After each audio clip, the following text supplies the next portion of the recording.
Bonjour à tous. Alors aujourd'hui une petite vidéo où je vais aborder le cas de Houria Boutelja, un sujet thermonucléaire à gauche. Alors tout d'abord je tiens à préciser mes opinions politiques afin d'éviter les procès d'intention. Oui, je suis convaincu que le racisme est une escroquerie visant à séparer les prolos pour asseoir le pouvoir de la bourgeoisie blanche.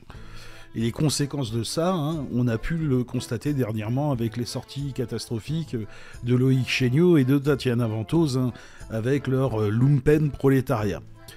Autant sur Houria j'ai des doutes, autant sur ces deux-là, j'en ai plus du tout.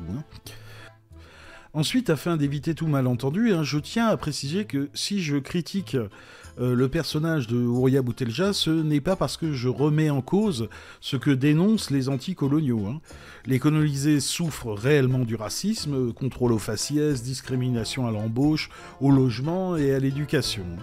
Oui, la qualité de l'éducation n'est pas la même partout. L'éducation dispensée dans les écoles des quartiers populaires n'est pas du tout celle qui est dispensée dans les grands lycées bourgeois parisiens. Le prof contractuel que l'on a embauché en speed dating en 30 minutes, c'est pas Louis le Grand ou Henri IV qu'on l'a envoyé, lui. Enfin, oui, je pense qu'il existe chez les progressistes autoproclamés de gauche aussi de véritables escrocs. Critiquer Houria Boutelja ne veut pas dire qu'on remet en cause l'antiracisme. Si vous pensez cela, il y a un gros problème. Voilà, j'espère que j'ai été assez clair là-dessus. Donc, revenons sur Houria Boutelja. Selon la plupart de ses défenseurs, comme Doumit, d'ailleurs au passage, si vous connaissez pas sa chaîne, je vous invite à aller vous abonner, c'est assez jouissif à regarder. Bon, bref, parenthèse fermée. Si l'on voit en Houria une raciste antisémite qui torture des chatons le week-end, c'est parce que l'on serait, nous, les beaufs blancs, ethnocentrés, comme l'explique d'ailleurs très bien Doumit dans sa vidéo. Alors, ce qui est probablement vrai, je n'en sais rien. Cependant, l'ethnocentrisme n'est selon moi pas le problème. On s'en fout. On s'en fout pourquoi ? Parce que c'est elle qui prétend vouloir rassembler les beaufs et les barbares. Et si les beaufs blancs comme moi, qui sont prêts à la croire, qui sont convaincus que le racisme est une escroquerie bourgeoise qui n'a que pour but de séparer le prolétariat afin d'asseoir le pouvoir des bourgeois blancs, si nous, on ne la comprend pas, alors ce combat, il est perdu d'avance. L'excuse de l'ethnocentrisme n'est pas recevable.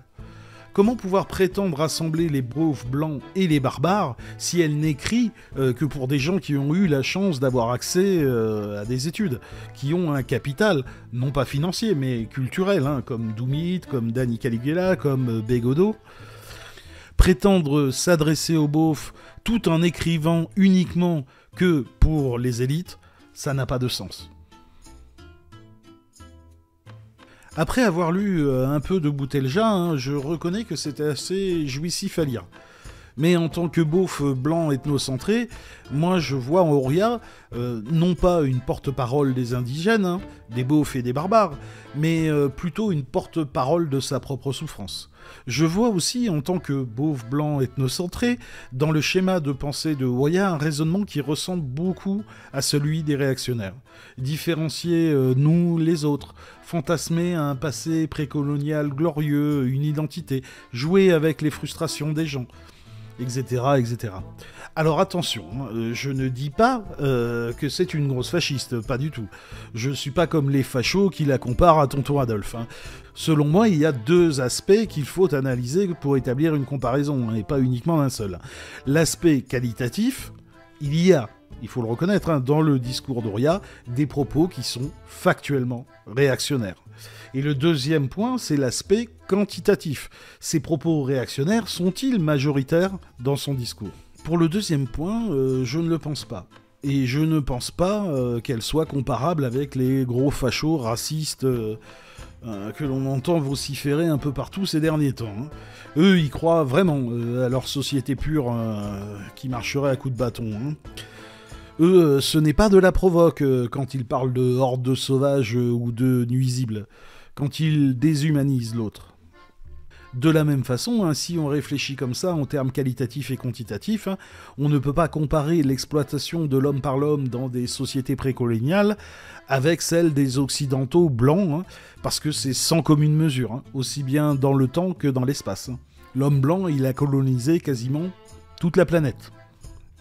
Cependant, en tant que beauf blanc ethnocentré, pour moi les propos d'Ouria sont loin, mais alors très loin d'être clairs. Et lorsque ce n'est pas clair, j'ai souvent tendance à me méfier, à appliquer le principe de précaution. Autant Wilsam Welka, son acolyte, lui, je le comprends. Ces vidéos, elles sont sourcées, il y a des études scientifiques, les conclusions sont claires, hein. La carte des cuits, c'est de la merde, s'abstenir, ça ne sert pas à la révolution, oui, la police tue et est raciste, autant Ouria, par contre, pour moi, c'est confus. Fait-elle uniquement de la provoque, est-elle réellement une révolutionnaire ou juste une boutiquière qui ne cherche qu'à vendre des livres?